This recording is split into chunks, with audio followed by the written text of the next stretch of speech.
நீலகிரி மாவட்டம் உதகையில் ஸ்ட்ராபெரி பழத்திற்கு நல்ல விலை கிடைப்பதால் விவசாயிகள் மகிழ்ச்சி அடைந்துள்ளனர். உதகை மற்றும் அதன் சுற்றுவட்டார பகுதிகளில் ஏராளமான விவசாயிகள் மலை காய்கறிகளை சாகுபடி செய்து வரும் நிலையில் ஒரு சில விவசாயிகள் ஸ்ட்ராபெரி பழ சாகுபடியில் ஈடுபட்டு வருகின்றனர். பசுமை குடில் அமைத்தும் திறந்த வெளியிலும் ஸ்ட்ராபெரி பழ சாகுபடி செய்து வரும் விவசாயிகள் அதற்கான நாற்றுகள் புனேவிலிருந்து வாங்கி வந்து பயிரிட்டுள்ளனர்.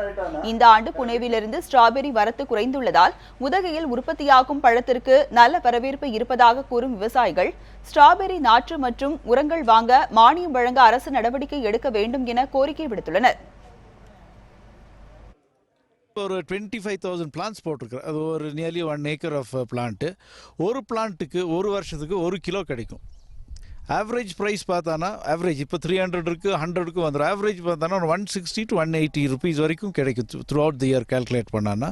இது ரொம்ப ப்ராஃபிட்டபுளாக இருக்குது. நான் இப்போ ஒரு லோக்கல் மார்க்கெட்டில் கொஞ்சம் கொடுக்குறேன். நம்ம சீசன்ஸ் வந்தானா இங்கே லோக்கல்லேயே ஆளுங்க இங்கே ஃபார்ம் கேட் வாங்கிடுறாங்க.